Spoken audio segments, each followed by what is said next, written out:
Welcome to the Glenn Beck program. I looked at all the headlines today. There's a lot going on. The world condemns Israel after the peace ship incident. Judge in Connecticut, town can't hold graduations in a church. Spain credit downgraded.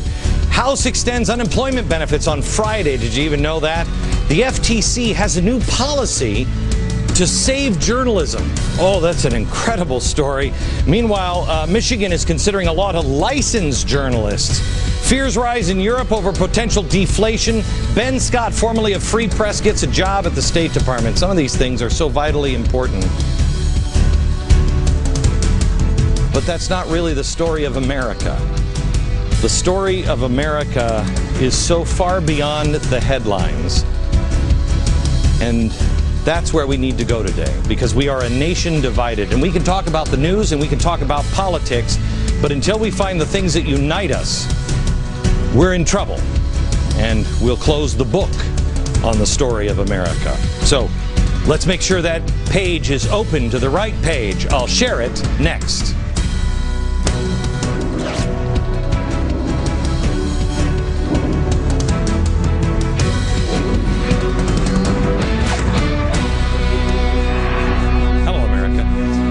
I want to talk to you about something that there isn't a TV executive or consultant or a PR person or an attorney or anybody that is in their right mind that would advise me to do. But it has to be done. It's counterintuitive for me to bring this up, especially if you know the way the press works. It was a 3-day weekend. If you want to bury a story, and that's why, what is it, item number 8 or item number 5, the FTC come out with a report on how to save journalism. They released it on a Friday. It's called a story dump. If you want to bury something, you release it on a Friday afternoon because nobody reads it. They don't read the newspapers. But if you really want to bury something, you release it on a Friday of a holiday weekend, because then everybody forgets about everything. Times are changing. Times are changing. And because of that, so must we. I want to talk to you about something that happened last Friday to me. Last Friday on my radio program, I was doing what I always do, and that is, I talk about the news and we joke around and everything else. And I was ridiculing the president for his constant use of children as a tactic to further his agenda or to shield himself.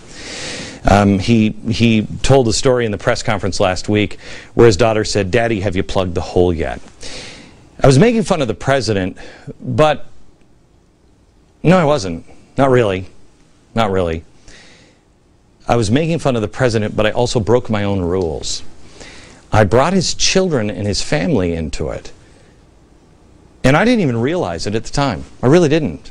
And I could tell you right now that I was misinterpreted. It was poorly handled, or I misspoke, or you misheard, or whatever the excuse is. I could use the Republican, Democrat, double trouble speak. Look, let me be clear. The point I was making is, and then fill out the blank. That's what everybody does. That can't happen anymore. Times have changed, and so must we. I told myself, and I actually believed it for a while, I told myself for about an hour after I got off the air, I wasn't making fun of the kids, and I believed it. But then something happened.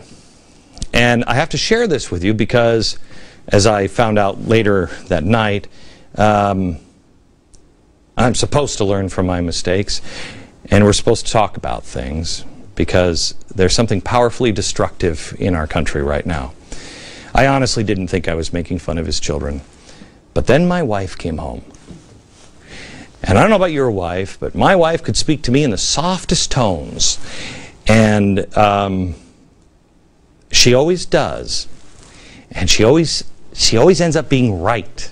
And it gets under your skin, you know what I'm saying? Well, I get off the radio, and it's about an hour after, and my wife said, "I heard your show today. Why would you make fun of the president's children?"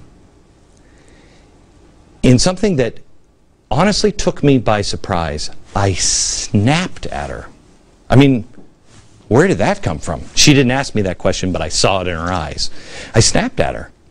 I said, I wasn't making fun of his children, and I know that's the way they're going to spin it, and I know you don't understand the media cabal that's out there, and I watch these people, and I don't swear. I swore. I said, you don't look at these expletive people. I have to look at them every day and their actions.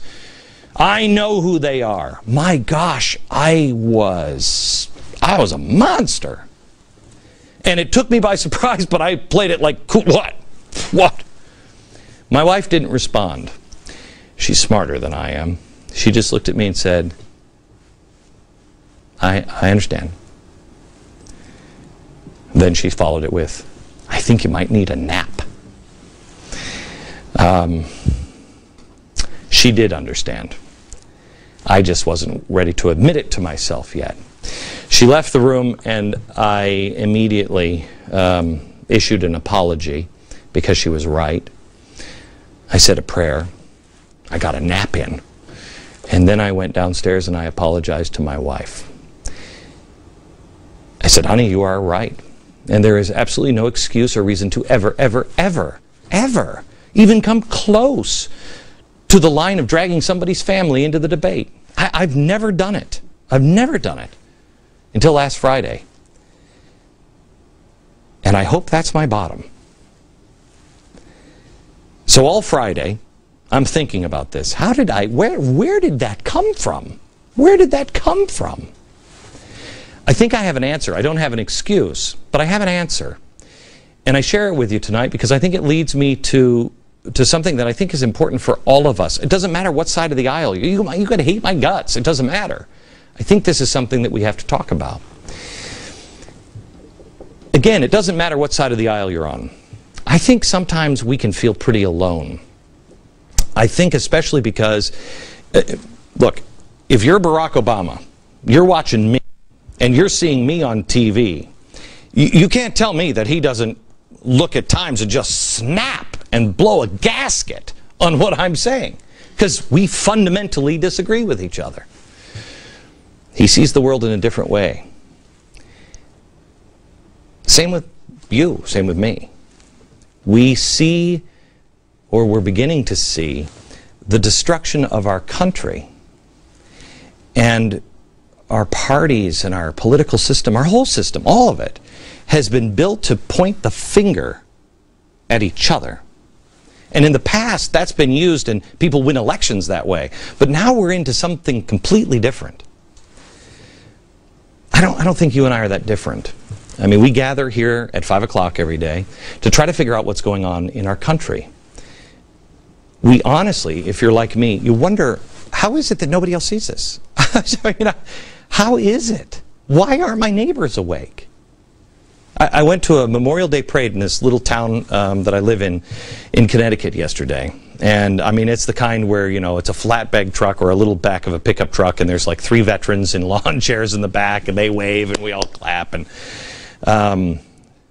as I was leaving, a guy who was sitting next to me said, I don't know what's happening to our country, and I don't know why people aren't waking up. And I said, I don't either. I don't either, but a lot of people are waking up. And he said, I hope so. We talked about, I think this is the way maybe our grandparents might have felt, I don't know, 1936. They knew something was about to change, but you didn't know what, and you didn't know how it was going to end. Honestly, when I started this program, and I've told you this before, I thought others in the media would join me if I could just back up my arguments and have a good track record of being right on the things that I say were coming. Well, I've done that. And still the media remains silent. I'm guessing you've done that too, and you thought your neighbors or your family members would wake up, and now you look at them and you're like, what are you even thinking? How do you not see this? I'm not sure. The members of the media, I don't even know if they even watch anymore. They may have just convinced themselves that there's nothing but a show there, nothing to see, just move on, move on. There's a guy who's just greedy and wants to make money. I got news for you. There are easier ways to make money than what I do here every night. There are. Do you want to be the person spreading the message? Do you want to be the person in your family that's like, why are you hating everybody? It's a lot easier to not be called a hater every day.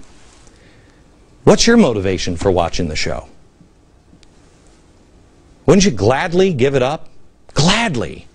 If you could be wrong, wouldn't you rather just go back to, eating Cheetos every day? I would. I just fear that I'm not wrong. All right, so last week I noticed something that was happening, but it felt good when it was happening. Every day that I was walking out of the studio or walking home, somebody had viciously reached out. They felt it was their duty to call me every name you could imagine under the sun.